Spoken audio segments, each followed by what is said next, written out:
Oi, gente! É o canal YouTube Eli Correia Oficial, o canal da saudade. Se inscreva no nosso canal, faça com que o nosso canal fique ainda mais forte com a sua inscrição. Ah, e não esqueça de dar aquele like, fazer aquele joinha, acionar o sininho e também mandar a sua história, escrever a sua história para que eu possa narrá-la aqui no nosso canal. É cartasaudadeelicorreia@gmail.com. Isso, manda para esse e-mail, tá bom?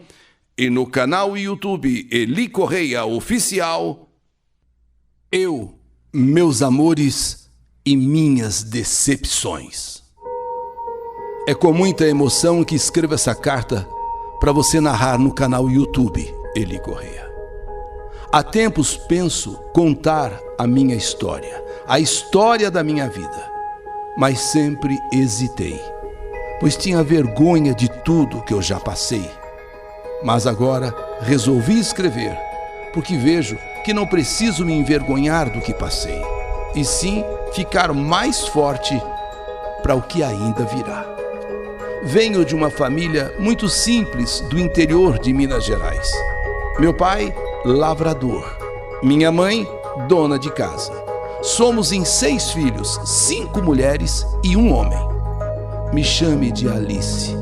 Hoje eu tenho 51 anos de idade e muito bem vividos e sofridos, como a maioria das pessoas. Nasci em casa com parteira e sempre fui muito saudável. Quando eu completei 8 anos de idade, eu e minha família fomos morar numa cidadezinha que tinha no máximo 2.000 habitantes. Fui uma criança muito ativa e inteligente, mas muito depressiva. Com 8 anos, eu tive uma crise muito forte, mas eu não sabia o que era. Só sei que todos os dias, sempre à tardezinha, eu ficava triste e chorava demais. Mas ninguém entendia o que eu tinha. E os meus pais nunca tinham ouvido falar em depressão. O tempo foi passando e nos meus 9 anos eu fiquei mal de novo. Com 9 anos, não queria dormir, não podia ficar sozinha, eu só ficava melhor quando estava na escola. Estudar sempre foi minha paixão. Eu amava estar dentro de uma sala de aula. Bom, na minha adolescência não foi diferente. Eu sempre ficava muito triste, chorosa e sem explicação nenhuma. Eu não entendia porque eu ficava daquele jeito. Aliás, ninguém entendia, ninguém aceitava. Minha mãe, por não saber o que eu tinha era uma doença, depressão, e que eu precisava era de tratamento, né? Ela sempre dizia: você é a que dá mais trabalho. Olha, desde pequena, você é a que dá mais trabalho. Eu não a culpo. Sei que era por ignorar o que se passava comigo. Tive uma juventude cheia de complexo. Sempre me achava a mais feia de todas. Com 15 anos, eu dei o meu primeiro beijo. E, na verdade, foi só porque as colegas falavam que eu não gostava de homem e que eu gostava de mulher. E só para provar a elas que eu gostava de homem, então eu dei aquele primeiro beijo para provar que eu gostava mesmo era de menino. Assim que completei 15 anos, fomos morar em Belo Horizonte. Sempre com muita luta, muita dificuldade. A nossa vida nunca foi fácil. Apesar de me achar feia, eu era muito vaidosa. Mas devido à nossa situação financeira, eu sofria porque eu nunca podia ter uma roupa da moda. Eu nunca podia ter uma roupa bonitinha, o cabelo arrumado, as unhas feitas. Assim que chegamos em Belo Horizonte, meu pai arrumou um emprego. A minha mãe foi trabalhar numa fábrica de tecido. E nós, cada um dos filhos, arrumamos emprego também. Trabalhei muito tempo de doméstica. Sofri muita humilhação e até de ladra eu fui chamada. Nessa época, eu trabalhava de manhã numa casa e à tarde em outra. E à noite eu ia para a escola. Mas eu ficava tão cansada que não conseguia acompanhar as aulas direito.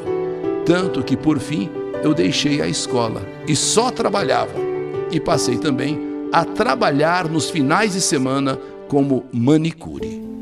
Com 17 anos, me apaixonei e me envolvi com um rapaz quase 10 anos mais velho que eu. Ele foi o meu primeiro amor.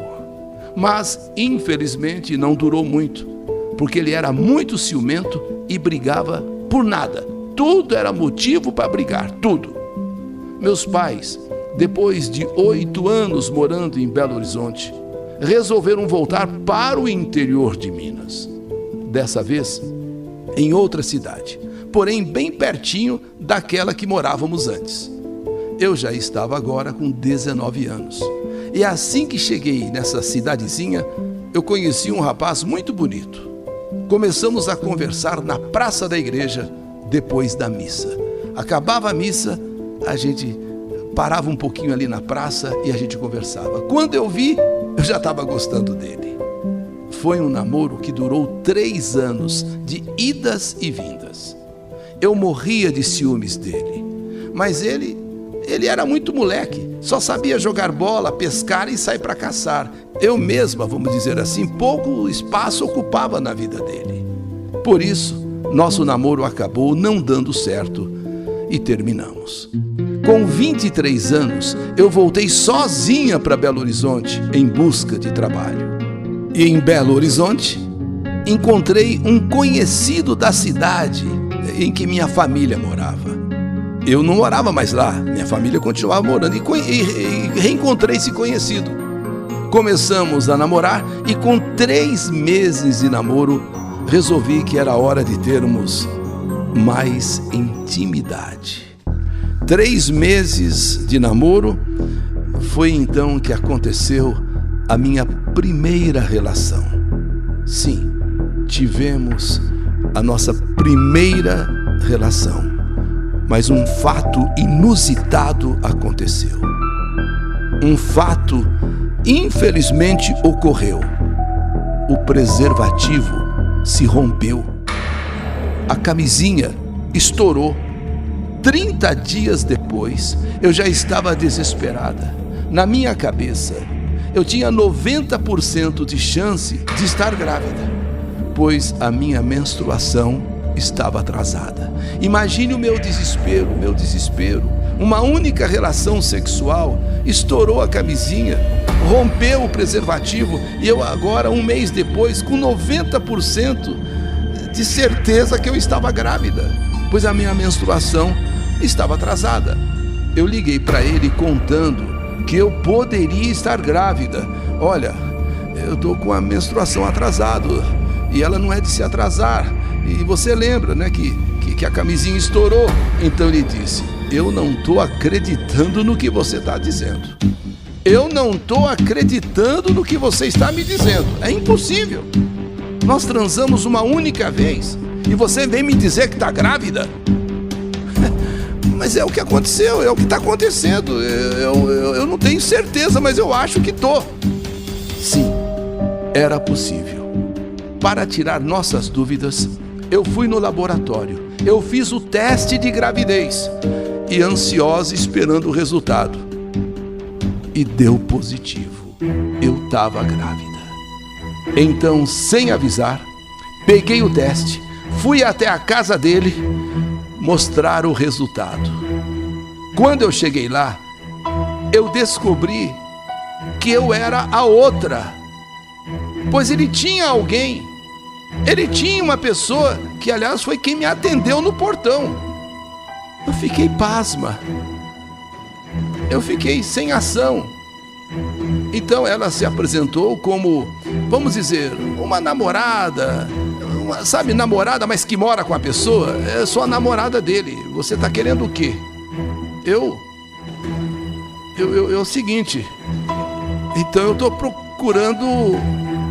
Foi aí que eu contei tudo o que estava acontecendo. Afinal de contas, eu achava que a namorada dele era eu. Agora que eu fui no endereço dele mostrar o resultado, né, de gravidez, agora descubro que eu sou a outra, que ele tem uma pessoa. E inclusive eu disse a ela: eu estou grávida dele. Quer dizer, agora eu descubro que eu sou a outra, mas eu estou grávida dele. A reação dela foi ficar muito nervosa. Imagine uma pessoa ficar nervosa, possessa, mas não comigo. Não comigo, pois ela percebeu que eu estava vendida, eu estava perdida, eu estava realmente, sabe, assim, eu não sabia da existência dela. Ela ficou mais nervosa com ele. E então me convidou para entrar, pois ele não estava em casa, mas logo chegaria e então poderíamos esclarecer tudo. Fiquei então esperando ele chegar, e assim que ele chegou, imaginem, mostrei a ele o resultado. Ele não deu a mínima para mim. Ele não deu a mínima, total indiferença. Pasmem, disse para a namorada que foi uma coisa passageira, que isso aí nem pode se levar em consideração, que não tem nada, que falou até para ela que não tinha nada sério comigo. E pior, ela ali na minha frente perdoou ele. E eu fiquei com cara de ué. Sabe, cara de ué? Ela então o perdoou, os dois ficaram numa boa e eu ali, com o resultado positivo de gravidez. Cara de ué. Nesse dia, ficou muito tarde para eu voltar para casa. E os dois ainda disseram que eu podia dormir lá e ir embora no dia seguinte. Eles dormiram na cama de casal e eu num colchão, no chão, no mesmo quarto, no mesmo cômodo. Eu dormindo no colchão, no chão, os dois dormindo na cama. Só que eu, grávida dele. Imaginem a situação. Eu chorei ali calada a noite toda. Os dois dormindo na cama. Eu dormindo ali no chão, naquele colchão. Olha, eu chorei a noite toda. Ninguém imagina a humilhação que eu passei naquela noite. A humilhação. No outro dia de manhã fui embora. Ele simplesmente não me deu nenhuma assistência. Não me deu uma palavra sequer. Nunca quis saber de mim, muito menos da criança. Passei os 9 meses muito triste, sozinha, trabalhando numa casa de família em Contagem. Não sabia o que ia ser da minha vida quando o meu filho nascesse. Chorei muito, chorei demais. E para piorar, meu pai mandou me dizer que na casa dele não era para eu pôr os pés. Não era para eu pôr os pés, que eu era a vergonha da família. A vergonha! Faltando uma semana para o meu filho nascer, fui para a casa da minha irmã, que já era casada e morava numa cidade vizinha a que a minha família morava. Eu fui num domingo e na terça-feira meu filho nasceu. Eu ficava imaginando que seria bom se ele nascesse e logo morresse. Eu pensava isso. Bom seria se ele nascesse e logo morresse. Eu não queria aquele filho de jeito nenhum. Mas quando eu vi o rostinho dele, foi amor à primeira vista, mas foi amor, mas amor mesmo. Meu filho deu sentido à minha vida. Era o que faltava para eu ser feliz e realizada. Ali passei a me sentir a mulher mais feliz do mundo e pedi perdão. Pedi várias vezes perdão por ter desejado que ele morresse. Não, agora não. Eu te amo, meu filho, eu te amo. Eu não estava me importando com mais nada. Não sabia o que ia fazer da minha vida, sem emprego, sem dinheiro e com um bebê para criar. Mas eu não queria nem saber. Eu só sei que faria o impossível para ter o meu filho comigo. Quando ele estava com 7 dias de vida, fui com ele para a casa dos meus pais. Meu pai que falou por várias vezes que eu não pusesse os pés lá porque eu era a vergonha da família, mas eu não quis saber. Com 7 dias de vida, eu fui com meu bebezinho na casa dos meus pais. Eu não quis saber. Foi difícil, foi muito difícil, mas enfrentei tudo E o meu pai, quando viu o neto, ele, com aquele rompante, com aquela braveza toda, foi amaciando, foi ficando mais suave. E vendo o neto, ele foi como que amolecendo e se apaixonou pelo neto, se apaixonou. O tempo passou e quando meu filho estava com 1 ano de idade, comecei a namorar um rapaz que gostava muito do meu filho. Eu, louca para sair da casa dos meus pais, ter minha casa, minha vida, fui para Belo Horizonte morar com esse namorado. Pagávamos aluguel e somente ele na época trabalhava. Eu cuidava do meu bebê. Mas com 1 mês que estávamos morando juntos, ele simplesmente saiu dizendo que ia trabalhar e nunca mais voltou. Nunca mais. Minha vida virou uma loucura só. Procurei por ele em todos os lugares possíveis e imagináveis e nada de encontrá-lo. Por fim, tive que sair da casa, pois eu não tinha condições de pagar o aluguel. Então voltei novamente para a casa dos meus pais, eu e o meu bebê. Quando o meu filho estava com 3 anos, eu conheci aquele que viria a ser o meu marido. Ele era cunhado da minha irmã, uma pessoa maravilhosa, tratava o meu filho como se fosse filho dele. Com 1 ano de namoro, nos casamos. E no ano seguinte, eu estava grávida dele. Grávida. E com ele eu fiquei casada por 10 anos. Mas apesar do meu marido ser um homem maravilhoso, eu nunca me apaixonei por ele de verdade. Eu nunca o amei de verdade. Depois de muito tentar amar e não conseguir, eu decidi que era melhor nos separarmos. Por mais que eu me esforçasse, por mais que eu lutasse, eu não conseguia amar meu marido. Fiquei divorciada 11 anos, por 11 anos divorciada, mas sempre na esperança de encontrar um grande amor. Foi quando entrei nesses aplicativos de namoro que eu conheci o amor da minha vida. Sim, agora sim, eu conheci o amor da minha vida. Depois de 11 anos divorciada, foi num aplicativo de namoro. Começamos a conversar no aplicativo, dali fomos para o Zap e na segunda semana marcamos o primeiro encontro. Fui para Belo Horizonte e nos encontramos na rodoviária. Assim que eu vi ele, me apaixonei. Eu já estava apaixonada pelo aplicativo, mas quando eu vi ele pessoalmente, meu coração só faltou sair pela boca. E ele também disse que tinha sentido a mesma coisa por mim. Isso aconteceu em fevereiro de 2022. Logo já conheci a família dele. Depois eu também o apresentei à minha família. Todos gostaram demais dele. Nesse dia em que ele foi em casa, eu falei com minha mãe: mãe, agora acho que encontrei o amor da minha vida, mãe. Agora sim, mãe, ele é o amor da minha vida. E pode apostar, vamos nos casar e eu serei muito feliz, mãe. Após 15 dias que estávamos namorando, ele me levou para conhecer o Rio de Janeiro. E fomos à praia. E lá na praia de Copacabana, ele me pediu em casamento. O pedido foi como uma cena de filme. Ele ajoelhou na areia, com o mar de Copacabana de fundo, e me pediu em casamento. Eu disse que aceitava, e ele colocou a aliança na minha mão direita. 2 meses depois, estávamos casados. Meu casamento foi maravilhoso. Posso dizer que foi um dos dias mais felizes da minha vida, se não o mais feliz.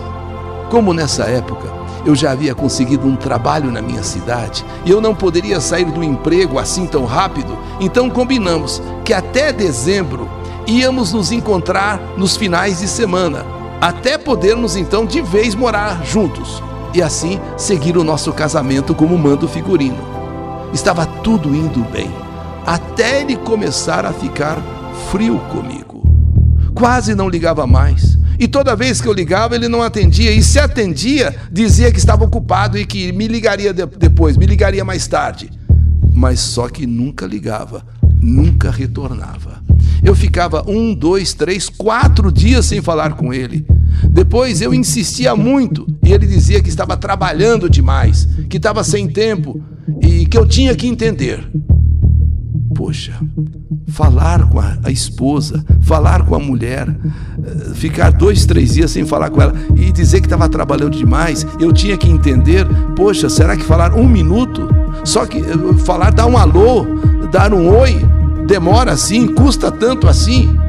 O combinado de nos vermos nos finais de semana, isso ele também foi adiando. Já teve o primeiro fim de semana que ele não veio, dali a pouco o segundo final de semana que ele não veio, e eu ficava sem entender nada do que estava acontecendo. Até o dia que, depois de 1 mês com essa frieza, ele simplesmente me mandou uma mensagem dizendo: não quero mais ficar casado. Eu não quero mais ficar casado. E assim que ele pudesse, traria algumas coisas minhas que já estavam na casa dele. E ele pegaria as coisas dele que estavam onde eu morava. Eu fiquei tão abalada, eu fiquei tão chocada, que eu desabei a chorar, que parecia que nunca mais eu ia parar de chorar.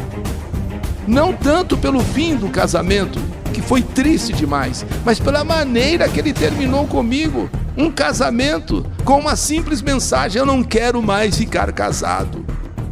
Eu não quero mais ficar casado. Eu vou pegar suas coisas, vou levar para você. E o que eu tiver aí, eu também vou trazer. A partir desse dia, ele não me atendeu mais. Não me atendeu mais.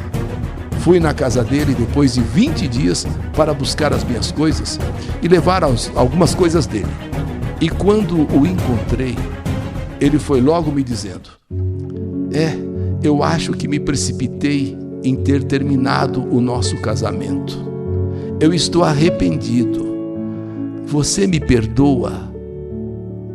E depois de conversarmos bastante, resolvemos tentar de novo. O perdoei. Só que nunca mais foi a mesma coisa. Por mais que eu tente, o encanto acabou. Isso mesmo, o encanto simplesmente acabou. Só voltei porque já estava casada com ele. Se fôssemos namorados ou noivos, eu jamais aceitaria ele de volta. Então, por mais que eu esforçasse, as coisas não eram mais como antes. E foram esfriando cada vez mais da minha parte. Agora era da minha parte. E acabou que, com o tempo, eu pedi o divórcio. Conheço a palavra de Deus e quero consertar a minha vida. Sei que não quero ficar sozinha, nem tampouco ficar com um ou com outro. Meu filho mais velho tem 28 anos e o mais novo tem 22. Eles são maravilhosos. Já tenho até uma neta linda. Hoje estou com 51 anos, divorciada há 1 ano, mas ainda tenho esperança de encontrar um amor de verdade. Não quero voltar a ter aquela depressão que me assombrava quando eu era criança. Não, é isso. Eu acho que não tive sorte no amor, mas eu ainda tenho muita esperança de encontrar o amor da minha vida, o amor que possa ser verdadeiro. E eu não vou desistir de ser feliz. Eu não vou desistir de ser feliz, de encontrar o amor da minha vida. Quero te agradecer, Eli Correia, de me dar a oportunidade de contar a minha história. Seu canal é maravilhoso. Não perco uma carta. Meu nome é Alice. Essa é a minha história. A história que a vida não escreveu, a vida está escrevendo. Que saudade de você! Eu, meus amores e minhas decepções. História do canal YouTube Eli Correia Oficial.